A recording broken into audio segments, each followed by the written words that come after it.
So guys, the Galaxy Note 8 was officially released very recently. There was an official Unpacked event in New York. Yours truly was actually featured in the presentation, which was pretty crazy.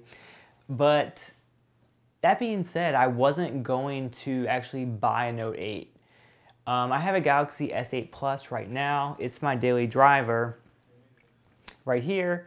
It's a really great device. Like, it's my favorite smartphone I've ever used. The design is really good. The screen is really good. It's still buttery smooth. And when the Note 8 came out, yes, it has the dual camera setup. It has 6 gigs of RAM. It has a slightly bigger display. The shape's a little bit different. It has the S Pen, of course. But it didn't really have enough to justify me buying it. Like, I just got this a few months ago. It's a really good device. The Note 8's not going to do too much more. Like, I guess their killer feature would probably be the dual camera setup, because that is pretty nifty.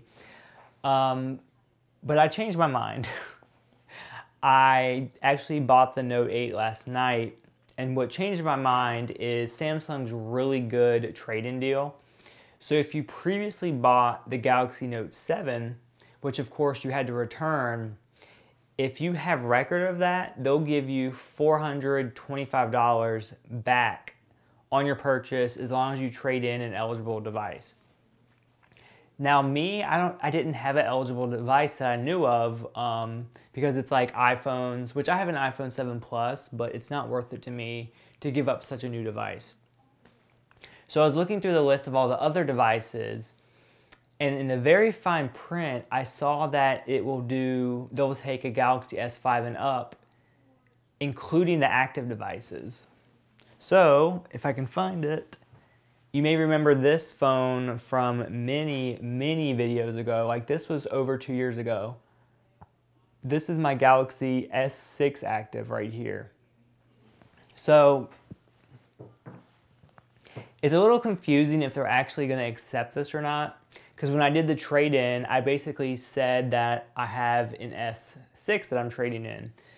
The fine print says they'll accept active devices. Where it gets confusing, the FAQ spot where it says what devices do you accept, it mentions the S7 active. It's very weird that the S7 would be so specific, but then it wouldn't be specific with the S6 active and the S5 active.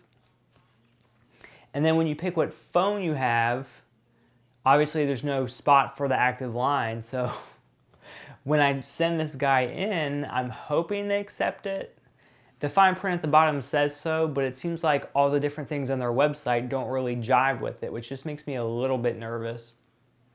I have heard where people are just going online and buying like cheap S5s, which that could be an option for me. But if I have an S6 active that I was never using anyway, it was just sitting in a drawer, it's over 2 years old, and this device allowed me to get $425 off. Like, heck, that's a really good deal. I just got a Note 8 with like next day shipping, of course when it ships, for like $550 with tax and everything, which is a great deal for a flagship, especially like a Note, which is usually more expensive than the Galaxy S line anyway. So I mentioned in the beginning of the video I had no plan on buying it. It was just one of those late night, very sporadic things I just did. Like, I knew of the $425 deal, but I guess the fact that I had an S6 active that I never use anymore, instead of sitting in a drawer, I might as well put it to use. And then when my Note comes in, I can just sell my S8 Plus and probably get about what I paid for the Note after all these deals anyway. So it's a really good deal in that regard. And if you're interested, I will put links in the description below to all the different Galaxy Note deals and disclosures and different information I found. And just for the heck of it, if you're also interested, the Galaxy S8 and S8 Plus is a really good deal. So if you're on the fence about the Note, but you want something similar, the Galaxy S line is really good as well. And now that the Note's coming out, the Galaxy S8 is really affordable, and that coral blue color is actually really sexy. So I'll put a link in the description below to that as well. So also a really good phone to check out. All right, guys, that is it. Let me know, are you going to be getting the Note 8? I'm super excited now, even though I had no plans on getting it, but that's what happens. Call it a business write-off, I guess. And before you leave, guys, don't forget to like the video and subscribe. Trying to get 100,000 subscribers. It's going to take a long time, but we'll get there one day. Have a great night. Bye.